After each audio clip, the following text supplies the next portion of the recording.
Hello everyone. This week's parasha is Parashat Vayikra. We're starting a new sefer, the book of Vayikra.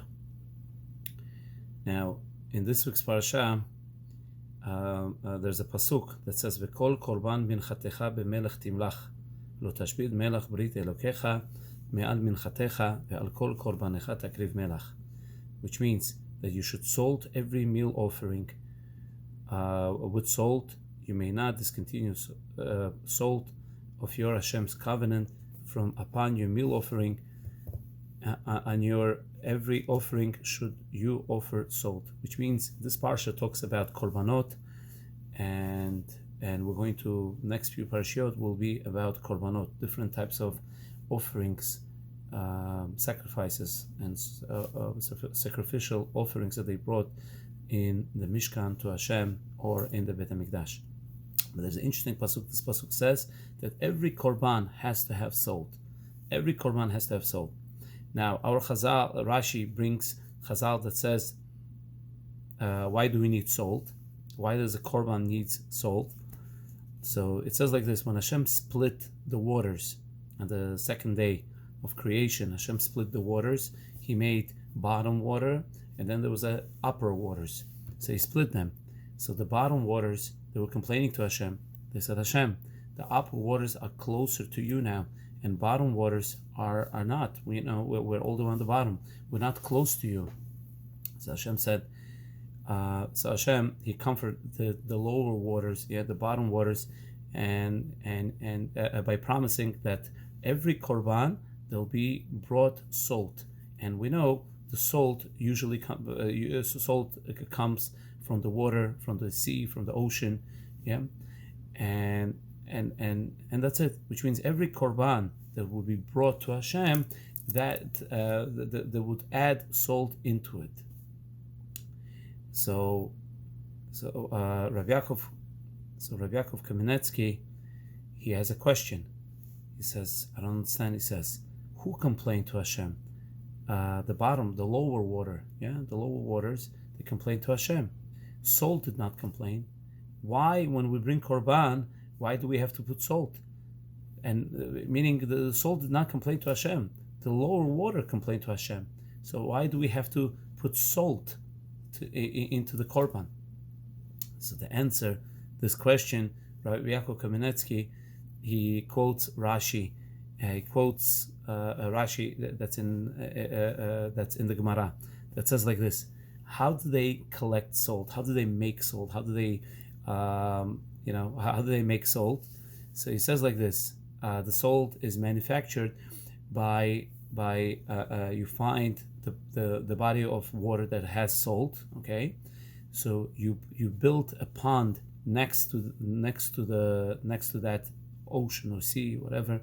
You build a small pond. You make a canal from the big body of water into salt water into that small pond, and the water, when it goes into the pond, you leave it like this, and you leave it so the water should dry up. The water dries up, and what's left on the bottom? The salt left on the bottom, all the way on the bottom. There's salt that's left there, which means the upper waters, the lower waters, it evaporates and it goes all the way up to the heaven. But what's left? The salt left. So the salt left. So the water, when it evaporates, it joins. It's like connects to the upper waters. But and which means it sanctifies. It becomes holy. It connects again with the upper waters. But what's left? Like we said, the salt that's left. So the message that Hashem was telling the lower waters is, the bottom waters, Hashem was telling them that even the lowest of low, what's lowest of low? The salt that remains after the water evaporates, even that could become holy. Even that could be holy. So how? You by bringing it into the korban. You put it into the korban and you sanctify it and you bring it to Hashem. Even that, the lowest of low, which is salt, could become holy to Hashem. And that's the important message for us. We live in this generation. Every time we hear something new. In this generation, every time something changes, our generation is full of temptations. In this generation, so many temptations, and a person sometimes, we could wonder, like, why did Hashem, why did Hashem just not make us neshama and that's it, and we would be holy? Why do we come to this world and our neshama could become dirty and everything, and maybe we should just be a neshama? And the answer is no. Hashem wants us. It says, Anshe Kodesh Tiyuli, you should become holy to me. And we have to try to become holy. Even if even if a person he lives in this generation, or and so many temptations that are around us, and it's very difficult and it's hard, and still Hashem wants us to be holy, to try to become holy as much as we can, as much as we can. We could, of course, we could become holy. And there was a story with Rav Shach.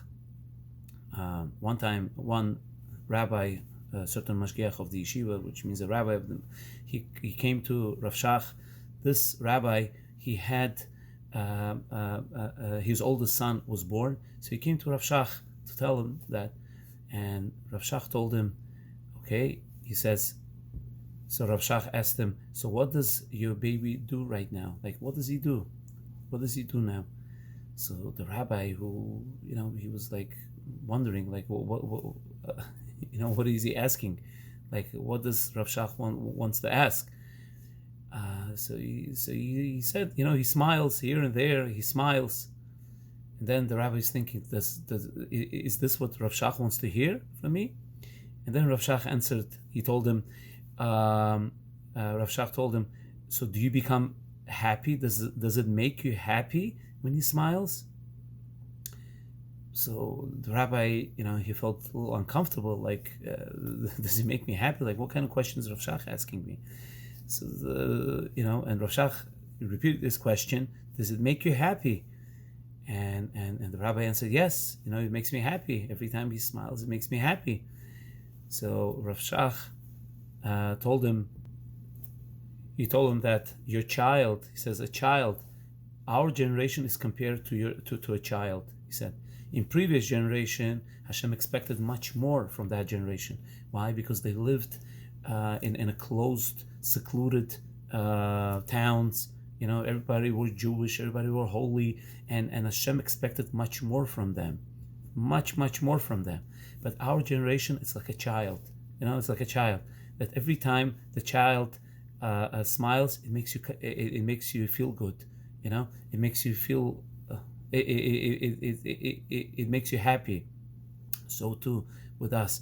Every time when we do something good in our generation, even though it's hard for us to do, there's so many temptations, it's hard, but every time we do a mitzvah, every time we try harder, and we try and we try and we try, every time we try and we do it, it makes Hashem happy. It makes Hashem much more happier, especially this generation, much more this generation than the previous generations.